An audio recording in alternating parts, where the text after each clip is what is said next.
for the city of South Florida.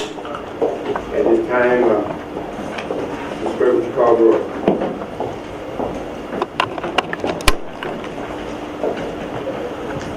Mayor William Bill Edwards, here. Mayor Pro Tem Mark Baker, Councilmember Catherine Rao, Councilmember Carmelita Jones, Councilmember Helen, Councilmember Naima Hilliard, Councilmember Rosie Jackson, Councilmember Blue.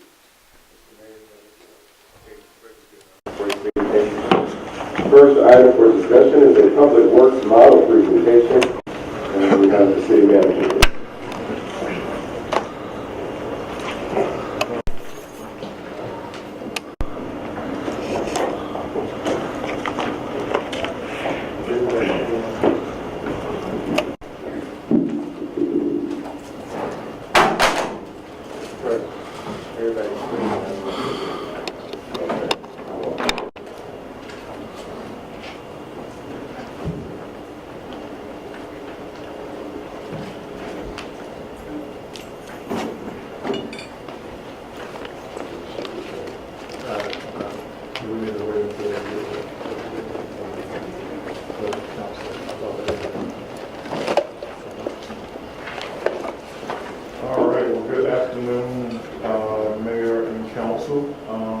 Today, I just wanted to follow up on our previous conversation regarding the proposed public works service model. And so this will, to a certain extent, tie into a presentation that you'll hear a little later from our assistant city manager regarding sanitation services.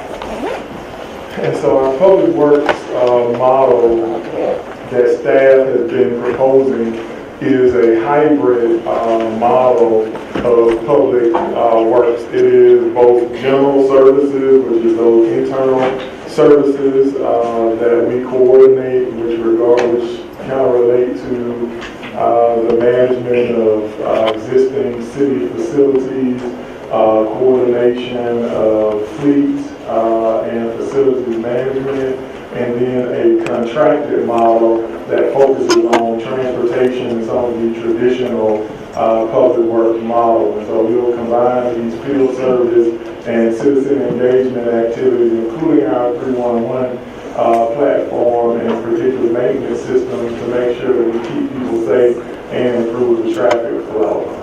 Our hope is to make sure that we have responsive services to citizens, and it will connect, again, these contractual services and city personnel. And so the model that we're looking at here, kind of, as a matter of fact, I'm going to skip this slide and come back to it, because it's probably a little more out of order. So it would break down the responsibilities of city services between contract personnel and city staff. And so the city staff would maintain the park property and other city maintained facilities, which will include the ground maintenance. I think that has been a big issue without calling out any specific numbers. I think when it relates to the grass cutting, the maintenance, and the cleanup around the park, our current IDA kind of has it done between a 6 to 8 week schedule. Our model for FY19 would actually make a 4-week service model. That's what we're looking at there. It also includes those things that we currently do not have. Remember that while we have received some of the staff and responsibility of services in Fulton County, we did not receive any personnel from Green and the maintenance-related staff. I keep mentioning that, but I want to make sure that we drive that home, because the county still has that responsibility, so we have to deliver that service on our own. And so this model allows us to do that.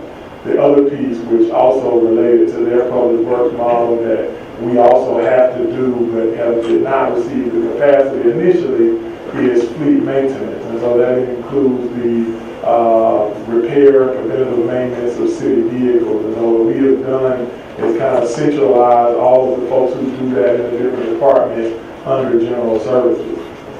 The other piece is street signs and lighting, which we will, inherit inherit from Fulton County, and we expect to not contract those services out. I normally wouldn't call out vendors or staff, but I think you guys are very familiar with Wyvern, who kind of oversee that process now. And so that group and those activities, we would transition over as a part of city staff. So they would do the installation and maintenance of signs and ensure that the lights on public streets and roads for which the city is responsible or administered directly. Now, under this proposed model, what would be adjusted is the contract personnel portion. So ground maintenance, that includes everything from cutting grass, edging, leaf removal, litter and dumping, and maintenance of the road and sidewalks, right-of-ways, some solid waste coordination, and assisting with the sign and lighting would actually be contracted out. And under this model, again, we would go from the 6 to 8 week maintenance schedule that we have right now to a 4-week model in which we would hold our contractor accountable. And so in this model, for the city staff portion, they would report, the staff leaders would report up to the assistant city manager, where there would be a traffic operations manager, constructions and operations manager, and a facilities manager who would then oversee the work of our contract staff under that umbrella. And so just some things that are not in the presentation that I figured that you guys would have an interest in knowing. We have a total budget for general services and public works combined of a little over 9.6, almost $9.7 million. To coordinate this model as described, we would enter into an IGA not to exceed about $5.5 million to carry out those services as described. And so it would allow the contractor to coordinate all of the non-general services operations activities.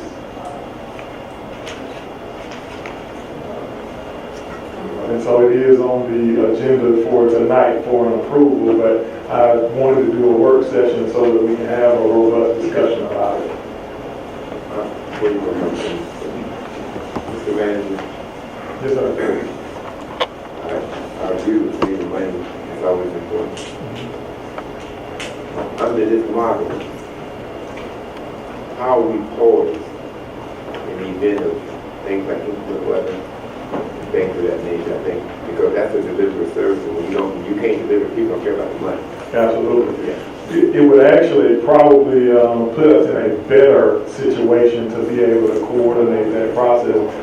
I'll tell you, my concern is I don't believe we have the capacity to take on this service and deliver it at a high level, and which is why I am recommending this model. I think I have probably been too open about it, but I'm never in favor of contracting services out when you have the opportunity to bring them inside, unless it is going to ensure that you deliver services, you can do it more cost effectively, and you can put things in place to ensure service delivery. And so the model that we're looking at, it would be a cooperative agreement with another city, but we would be able to basically contract directly with their vendor and create our own service level agreements.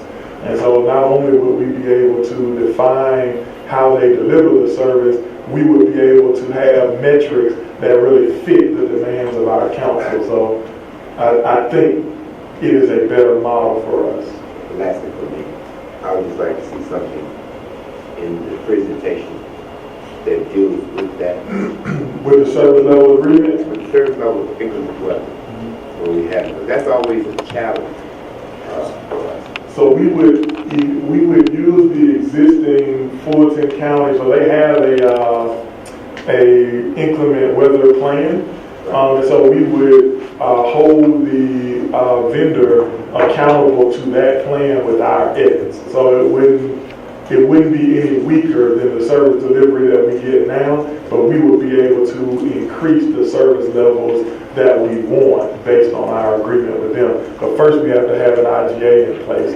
The way it works is you would have an IGA, which basically governs the fact that you can do business with this other city, and as a result, you can contract directly with the vendor and develop your task order, which would be the service level agreement.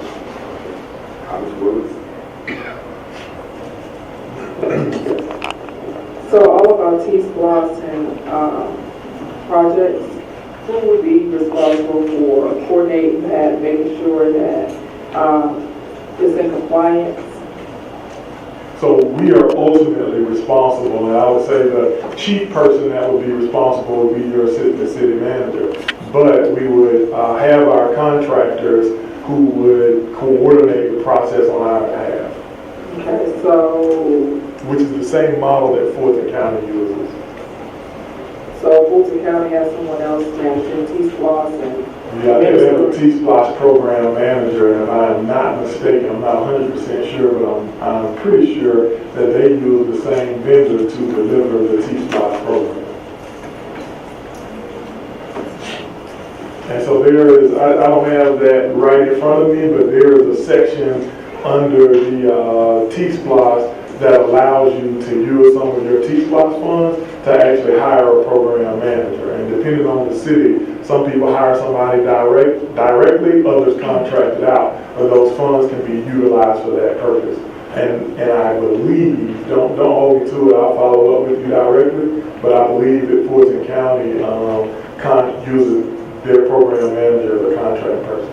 So our public works director, the position that was supposed to, whoever that person is, will be responsible for managing the city staff for maintaining city property, police maintenance, street, sign, and lighting, and they will serve as a liaison between the contract services and the city of South Fulton. Is that how this will work? So it would be the assistant city manager would serve as the, I guess, liaison that you're asking for. But I don't know if it's up on y'all's screen yet. It would probably be easier to show it this way. So that's your primary person that's responsible at the top. But when it comes to your traffic operations, that's a staff member that would coordinate with the vendor. Constructions and operations manager the same way, facilities manager the same way. In this model, you would not necessarily have to bring on a public works director right away. Although the funding is there for it. Yes.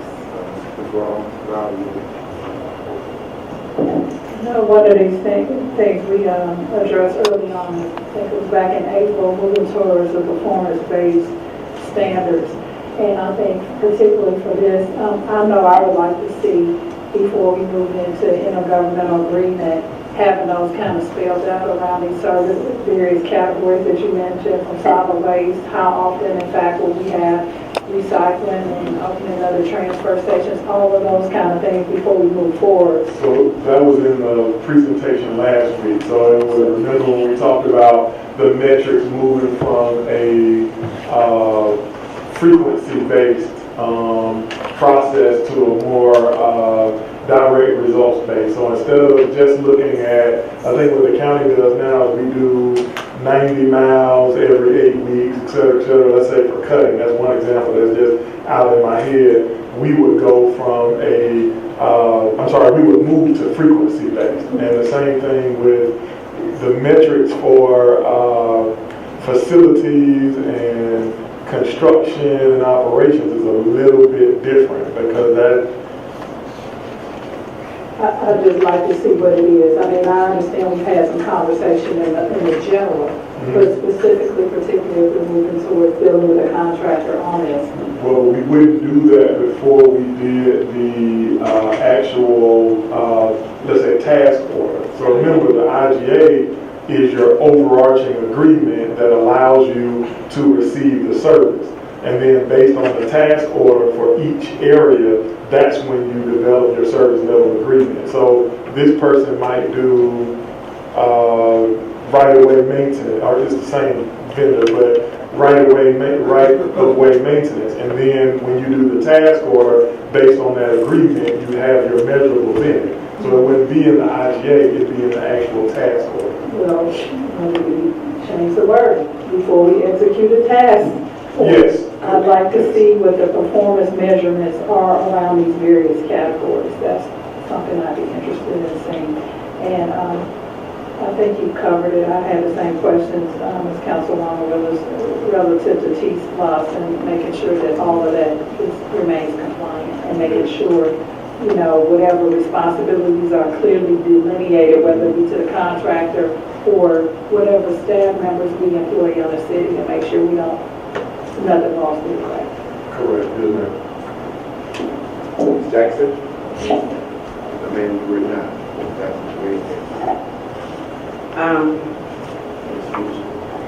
What I would, my question is, because we met with CH2M and Peachtree Corners about a year ago, might have been, and we attempted to do something similar prior to the city manager coming in. My question is, the individuals coming from Public Works, is it going to be the responsibility of CH2M to do the hiring? Yes, it will Public be. Works employees, so It they're will not be. automatically coming over? I know they would not automatically come over, but we have a commitment from CM2 Hill that they will hire all of the staff, you know, if we request it. I think they do have to pass their HR requirements, though, to be able to do that. But So, everybody else has been able to come over. pending the HR stuff, yes.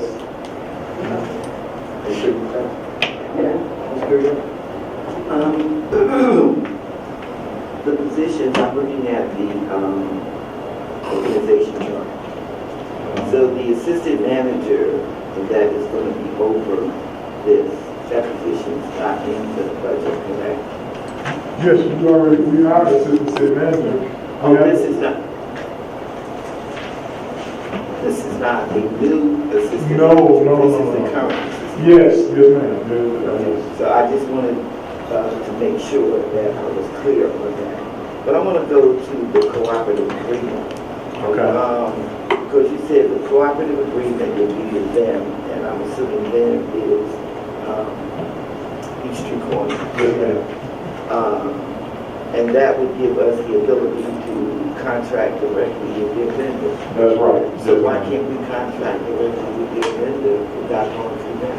Because you cannot, you would have to procure it. When IGAs between municipalities allow you to go directly to them.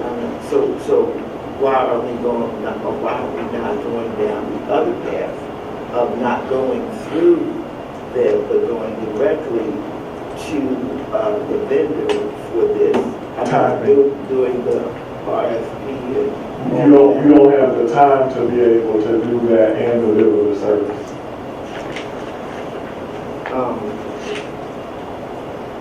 How much overhead are we going? So that has not been determined yet, but it will be the same as, we may be able to do it for slightly less than what Peachtree Corners is. I think there's, not having it in front of me, is about 2.5%, if I'm not mistaken, but I can get you that answer. 2.5% of the whole contract?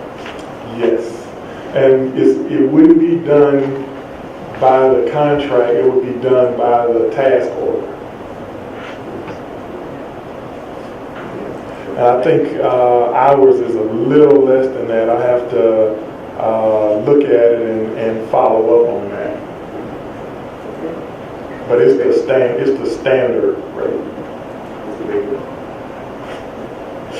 I think Ms. Jackson asked one of my questions in reference to how this will directly affect our current employees, but I just wanted to know a little bit more as far as their status will be regarding wages and the possibility of benefits that they currently have, and if we choose to bring them back in-house, will we be able to Yes. afford them that opportunity if we started out this way, just for the sake of cost savings. Absolutely, and you would be able to, so it's not solely for cost savings, I want to make sure that that's clear. So one of the people that I have leaned on, since even before I started here, Mr. Johnson, who is actually their city manager, which is one of the reasons that we chose with them instead of some of the other cities who also have this model for cooperative agreements. So long term, while it costs you a lot more, it is probably better to have control over your employees and direct service delivery. But in the short term, it makes it more reasonable, it ensures that you can stand up quicker, and it takes away the risk related to delivering the service, which we're staring down risk right now.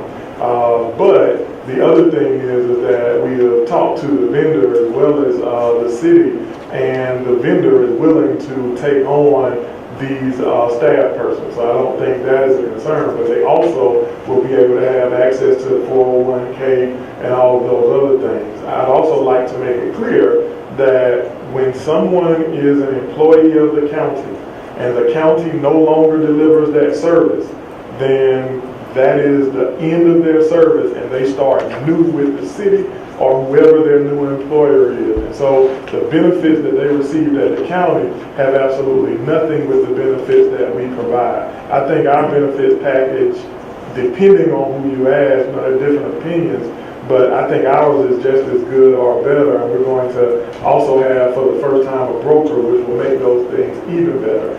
But whenever you contract out at all of the cities that I have researched who've done this, once they transition, and it takes them about 2 to 3 years, it's going to be up to you guys if we take that long, you may want to do it quicker. But once you take the service from them, you're able to purchase any equipment and vehicles that they purchase. If you want to take on that lease or if you want to buy them. The staff members, you're able to recruit directly from them because it's the same as when the county basically closes shop for that service, then that's the end of the service, and that is a right population to be able to pick from. Okay, and secondly, for the sake of normalcy for those employees, how soon will we look to hire a permanent director of public works on our own? So I think fairly quickly, let me give you the steps. First, get the IGA done. As soon as the IGA is done and we can start producing task orders or even get them on board, we would bring, as a part of the transition, we would now have somebody to help us through the transition process so that I don't know how much you guys know about how the transition process works, but not only do we meet internally, we also have meetings with Fulton County to talk about HR transitions, how the benefits work, where they would go, what the difference is in the service model and the job descriptions. So we would go through all of those things with our partner and the Fulton County folks. So we would start some normalcy, as you said, from the start. And then based on the actual task orders that we decide, then that is when we would look at bringing on a public works director.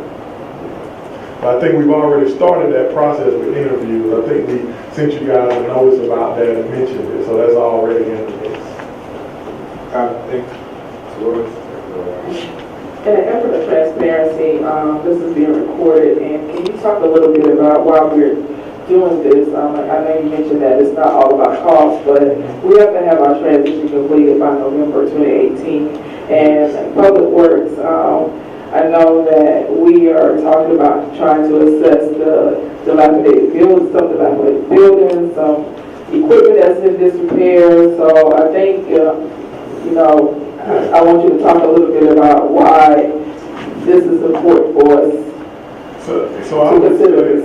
I would say that we've had some quality transitions for all of the different areas. I've been pretty public. I think the council was leading those and did a very good job. And so, that has been, you guys get a humongous pat on the back. And I hope a lot of people know what has all kind of gone into transitioning those things. But I think without having kind of like administrative project managers to help lead this process, there's a couple of things that we haven't been able to see until recently. One of them, when we have transitioned in the past these various services, we've inherited some properties that have some challenges. So when you look at our firehouses, we're actually having to make some investments that are unbudgeted because we have found that for a very long period of time, they have needed some maintenance, some TLC, and now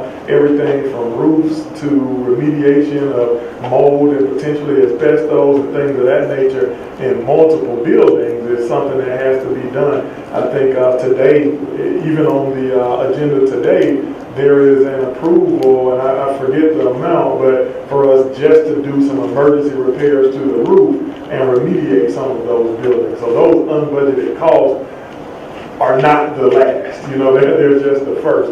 I think the second part of it is, which I know that you guys are very well aware, is that Public Works is the most expensive service that we provide.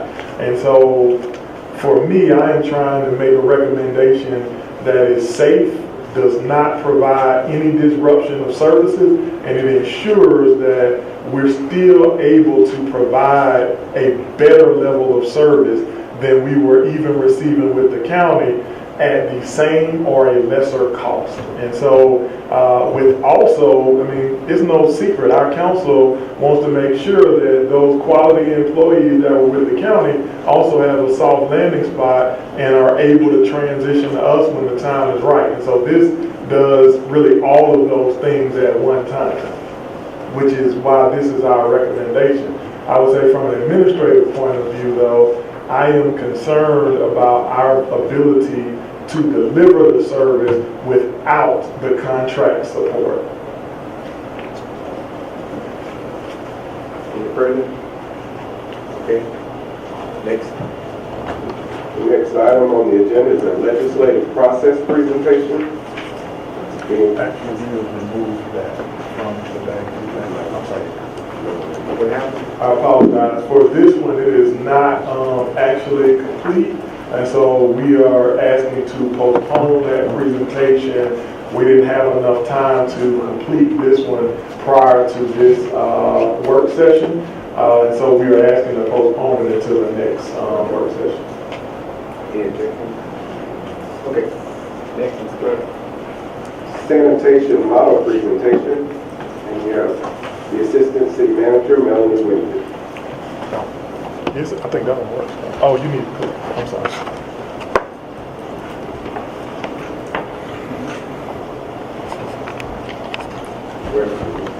Good afternoon, Mayor, members of the council. Again, my name is Melanie Winfield, and I am here to present to you the staff's proposed recommendation for sanitation services model. So what we are proposing is a model that provides for the residents to contract directly with the sanitation provider.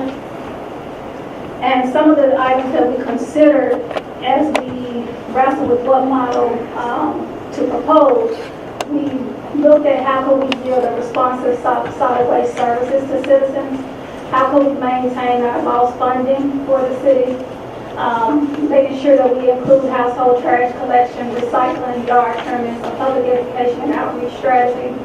How do we manage costs to residents while considering residents' current contracts?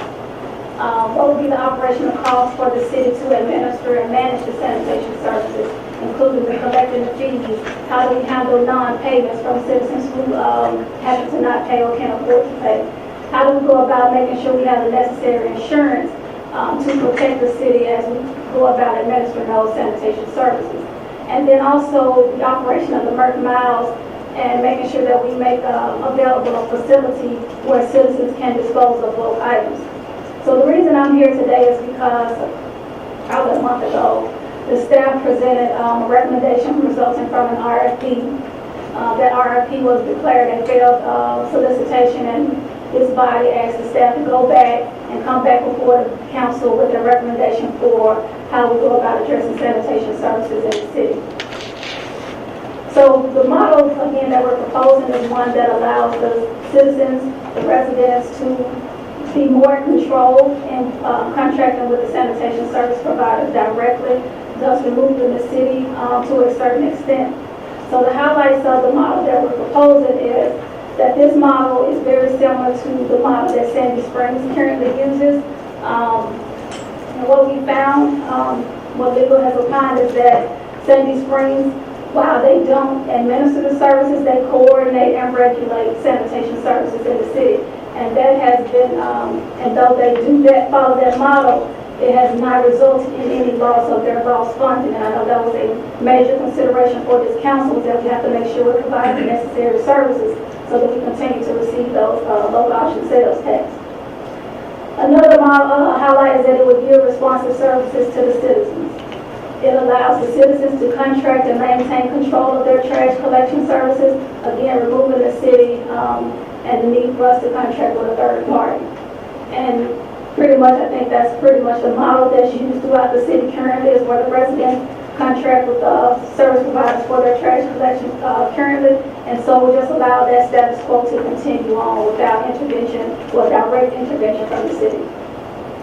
It would again allow the city to regulate the trash collection and register and qualify trash providers in South Fulton. So any company would not be allowed to provide trash collection services in the city. There will be a review and assessment process that our procurement team will take them through to qualify vendors, so we can look at certain things such as the age of their equipment and making sure that those necessary concerns of the council is included. Again, whether they pick up twice a week or 3 times a week, those type of things we can include in their assessment and review process.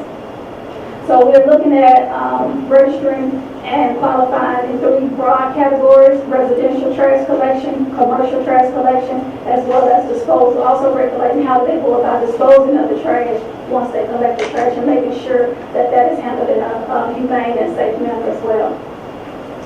We'll also make sure that the model includes trash collection from households, includes recycling. You know, one of the concerns for council was making sure that there was at least one day designated for where residents can put out yard trims and other bigger items, and making sure that the provider collects those items. And then also the operation of the Merc Miles is something else that we were considering with this as we contemplated what model to go with. And also having the provider include and incorporate a public education and outreach program as part of their strategy. So the model that we're proposing is a turnkey operation, again, which allows the residents to contract directly with the provider. And also, another highlight is that it could be a revenue generator for the city, and that we don't generate revenue off the backs of the residents, but off of the trash providers themselves by collecting a certain percentage of their gross receipts and those types of things. And so that money could be used to maintain a transportation program, to implement a beautification program, and so it gives us some funds that we can then have some flexibility to work with. So next steps, contingent upon council approval, is I think legal is already in the process of drafting an ordinance to regulate trash collection in the city. Let me skip down because I put a chart together. So legal will draft the ordinance to regulate the trash collection in the city. We will hope to have that done by the end of September to bring that ordinance back before council soon. Disregard the second item, that's actually related to the public works service model, so I apologize for that one because Peachtree Corners will not be involved in this process here. The third line will be council will approve the sanitation ordinance, and we will hope that will occur in October. Then staff will develop a process for objectively qualifying and registering those trash providers in the city, again, residential and commercial, and we will hope to have that completed by early October, so that we can start then evaluating and qualifying those trash providers in October. And then staff will also implement a communication strategy so that we make sure that we're informing the residents of what is coming down the pipe and what they can expect. So we'll definitely have a comprehensive communication strategy for the residents. And then from there, the residents will contract with those providers directly in October through November. So with that, I will entertain any questions that you have. Mr. Burton. We need to know that,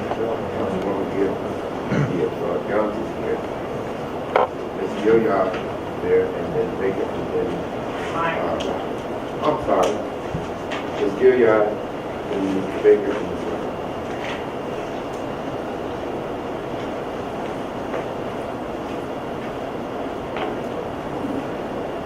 Hi.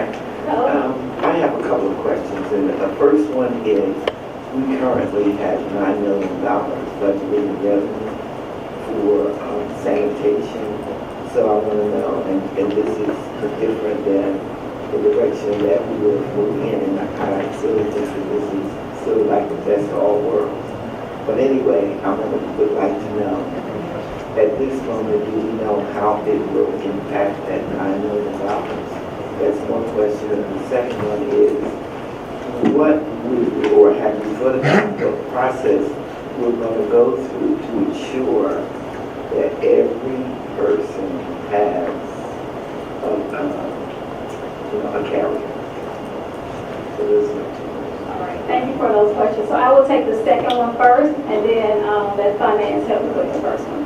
So in terms of making sure that all residents have a stake in this process, again, talking with legal today, and we're definitely researching and making sure that we have a process in place so that those residents who decide not to contract with a vendor directly, that we ensure that those trash collection services are still happening. Whether that be the city contract with a provider, or whether our public works team go and collect the trash and then pass the cost back on to the residents. But definitely having those conversations with legal, and that's something that we plan to come back with you in terms of how we plan to administer that and enforce that. I think for our first question, one thing we want to highlight is that those are anticipated, that $9 million is an anticipated collection cost, and the expenses in delivering the service, which those contracts would have been, they're almost equal. And so we would be taking on the cost up front and hoping for anticipated revenues, where in this case, there are no expenses, and any revenues that we receive are on top of that, which is a safer model. Okay, thanks. Great, thank you. Mr. Baker? Thank you. You mentioned that we would have 1 day as far as bulk services concerned. What's the frequency of that service? So what I indicated was an example. Again, we can definitely make sure, as we're developing a process for vendors to qualify to provide services in the city, we can include that in our process, whether that be 1 day per week, 2 days per week. So we're definitely open for suggestions on how frequently we want that to be collected from the residents' homes. Okay. Brown? Can you explain how Sandy Springs Insurance addresses the participation of all households? So we have not followed up with Sandy Springs to see how they enforce it citywide, but we do know that they regulate the providers that provide the service. But how do they make sure that every household has a trash provider contract in place? We will have to follow back up with them on that. Well, and I think our city attorney has spoken to them as well. Yeah. So I've spoken to Sandy Springs. I've also read their sanitation ordinance literally line by line, word for word. So as far as enforcing whether you get sanitation service or not, they don't have legislation in place to make that enforcement. However, if the city, and this kind of backs up to what Ms. Winfield just said about the question that was raised, what if we have people who are not contracted for service and they just have trash piling up and accumulating? So one of the options we can do is we can take the Sandy Springs model, which would allow people to privately contract with whoever you want to. It would maintain the status quo. It wouldn't interrupt the present flow of trash services. But we can also modify it to where we implement a piece of our current ordinance to where we can contract with one of the vendors from our latest RFP for them to provide that service for addresses who are not utilizing services. So that would require us to require the vendors give us a list of who you are servicing us to compare that list with the tax roll and to isolate the properties who do not have service, to send a notice to saying, your property is not under service and you have X amount of days to send us evidence of service. And if they don't send us that evidence, then us to contract with one of the recent vendors from our RFP to provide that service, and then we can go through whatever collection methods allowable to recoup the city's money. So that's an opportunity that we can implement in the current ordinance at your discretion. I do have a proposed draft of that ordinance that I plan to present for your request to introduce for first read. My request, because sanitation is so substantial and sensitive for us, my request would be, let's knock this out this month if we can. But I do want to at least start the possibility of that process by looking at the ordinance for first read today. Yeah, I think it would be necessary that we would have some teeth in it, because if they don't think that we're following the little pieces that we will not sign up for service, and we wouldn't have solved what we wanted to do, and we'll still have a legal dumping problem. And so that would be very important that whatever ordinance we adopt already anticipates that. As far as the collection process, one of the reasons we were going down the road of having a single vendor and contracting with the county tax commissioner to collect on our behalf, because he had such a high collection rate. Now, how do we know that the collection rate is going to be equivalent to his 90 percentile collection rate that he was anticipated on collecting on our behalf? So under this model, we would only be responsible for collecting the percent, 5%, 10%, whatever percent that we tack on to the trash provider. So we would only be dealing directly with the trash providers and not the residents themselves. But the collection for those sanitation fees would be the responsibility of the trash provider, and them having to deal with the residents to collect the fees for the services that they provided to them. And Mr. Connor, the quality, I know one of the reasons we were going down the road of a single provider is because we wanted to ensure that we were providing quality service, and also we were trying to minimize the amount of trucks that were and also toxins that were released. We had environmental concerns with so many vendors that weren't regulated, that are roaming our streets, picking up trash, and they're not compressing trash correctly in their trucks. I know you said that we're going to go through a vetting process to make sure that we are dealing with vendors who have the most updated equipment, but how is that addressing the concern with the number of trucks that's going to be on our street now? We're still keeping the number of.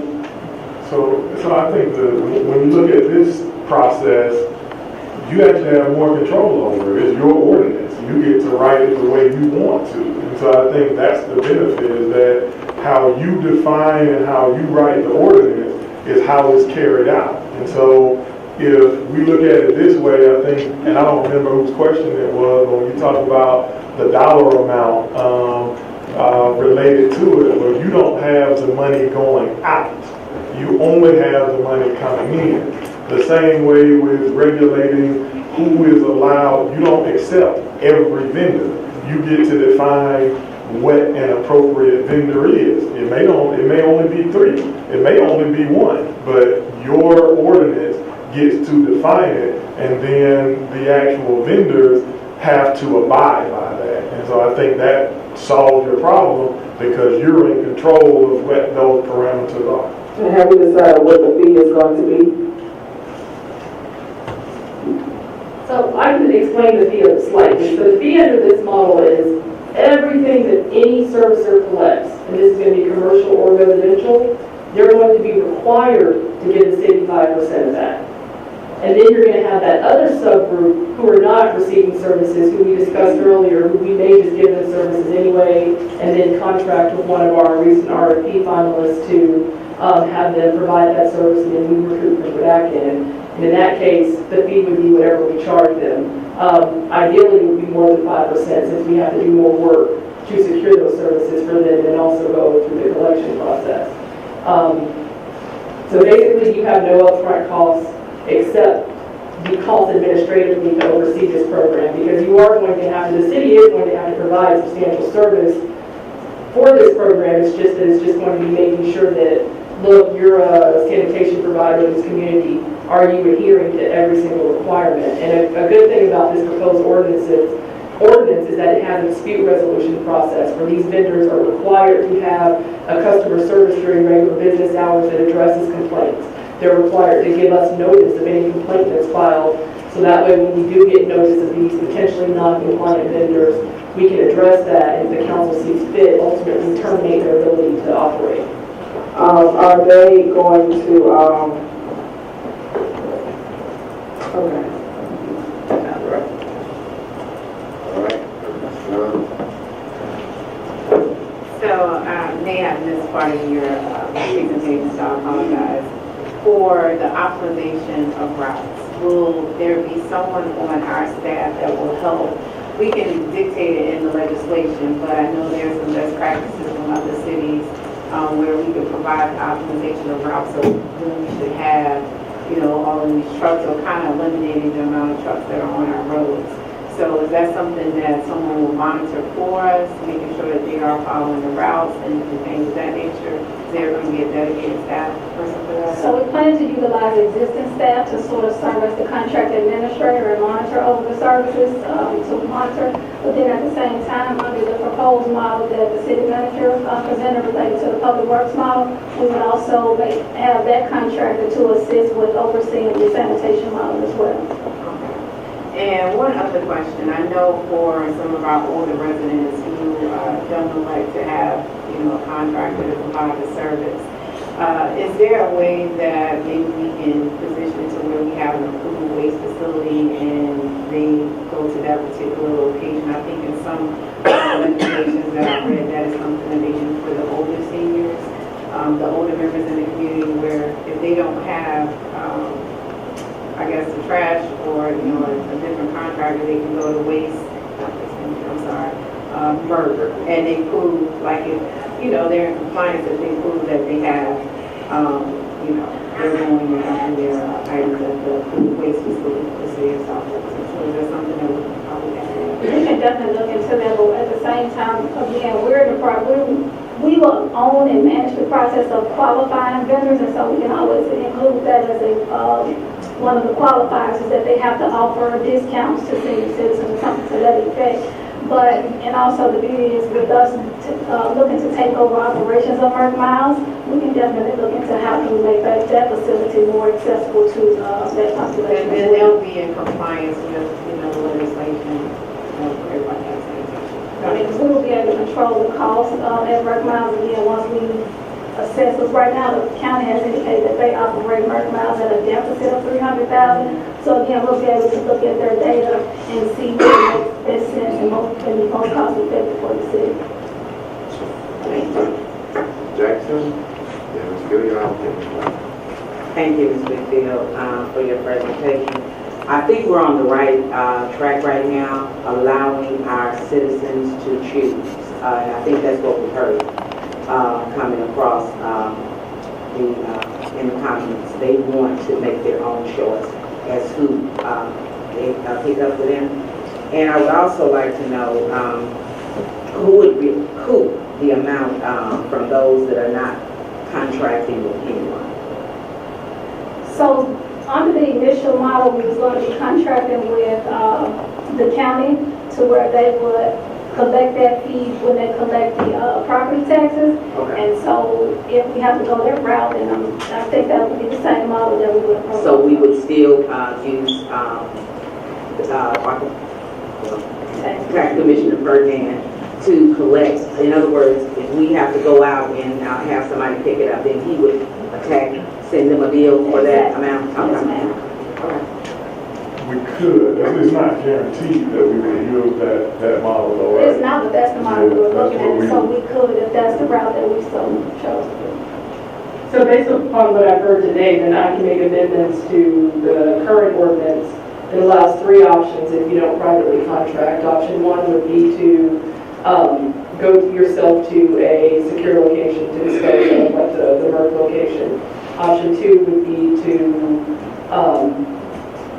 what you just indicated, being able to, I'm sorry, city will provide the services and then. Yeah, for the city to provide the service, and then we recoup.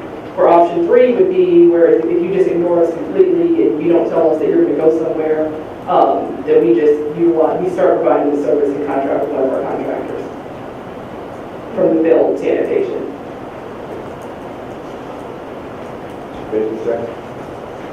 Okay, Ms. Gillian? I wanted to talk a little bit about communication strategy.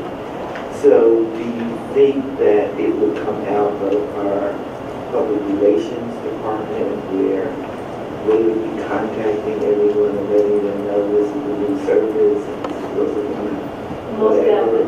Most definitely. So have you thought about what that strategy might look like? So we're definitely making sure that we do some bulk mail outs to each resident, doing some social media outreach, posting on the website, creating a web page to where we include information about that. And so that's definitely the top 3 that we've been talking about, and we will expand that as we identify additional needs. And we might need to have some town hall meetings too. That would be another way to let everyone hear.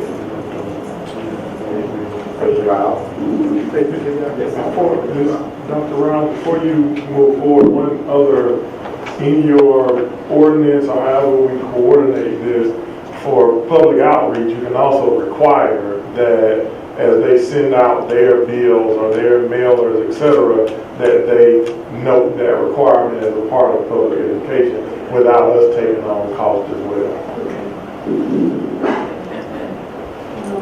One of the things that I want us to think about as well, I know in my area, we have some subdivisions who are contracted for trash collecting for their whole subdivision. Would that just be accounted for so they wouldn't have to change that we deal with them on the back end in terms of the percentage of households that the vendor would be collecting and deal with it and with his equipment? It's really a franchise for you, the equipment, no? We'll call it transportation. Yeah, we use a different It's called term. an infrastructure maintenance. Yeah. Okay, so those HOAs wouldn't have to change their providers? No, that provider will just have to go through the qualifying process to become designated as a registered provider, and then they can continue providing those services. However, that provider will then have to provide us with their gross receipts so that we can then collect the 5% that the city will collect. Okay, thanks.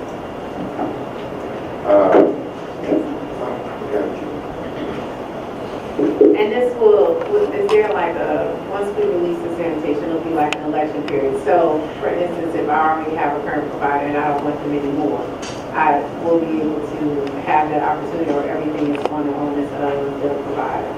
No, so each resident, what it does is create a marketplace to where the residents can go out and compete, shop around, and try to get the best price for or best plan for their individual household. Okay, so. Mr. Manning, Yes, sir. I like the idea of us having control and the idea that many of our people have talked about the ability to give their own passion to that. But when you look at all the pieces, we got to be deliberate in how we do this. Because I see there's a lot of pieces out there that have not been defined. One of the things I heard just a few minutes ago was about Arthur Ferdinand. Well, I've talked to Arthur Ferdinand 5, 6, 7 times about a contract that we don't have. That's the piece that bothers me. If we don't have it, if we're going to do this, we got to have a contract with Arthur Ferdinand. And Mr. Attorney, you opined in terms of the ability for us not to lose the loss. What would you opine? How did you opine on that? So Mayor, my prior opinion was centered around us going with one central provider. And my recommendation was going to be that if that's going to be the setup, then we have that provider picked, finalized by October 1st to allow us to provide sufficient notices to required parties, as well as to make sure that that one provider who will have to transition the whole city is able to set up realistically under the transition deadline. If we take this path, our deadlines are a little bit more relaxed because as soon as you adopt this ordinance, that's essentially when your servicing of the waste collection starts. And then what I have in the ordinance is that vendors would be required to execute the contract with the city by November 1st if they want to be designated as a authorized company to provide sanitation services. And also as a basis for us getting lost. Am I to understand that that basis is because Sandy Springs is there? So your basis for getting lost, and this conversation probably would be better for executive session. Okay.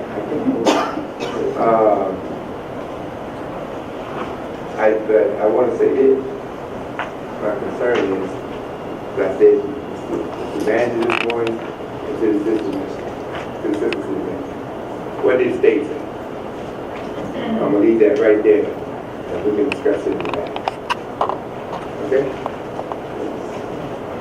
Okay, Thank you. yeah, thank you so much. Mr. Burke? That was your last item.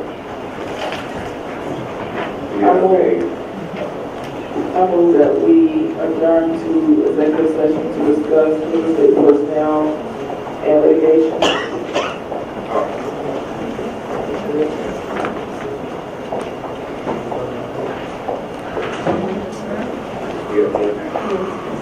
Second.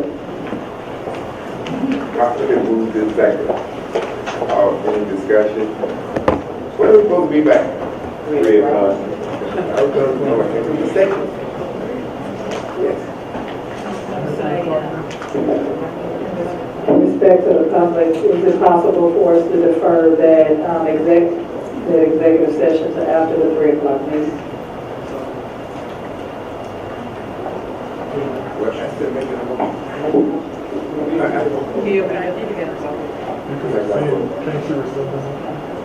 Okay. You can say. We're in discussion. Can we give us discussion? Yes, discussion. I think there's items that we have to discuss regarding legal, based on things that we have to vote on in the work session, so we should probably at least take care of it.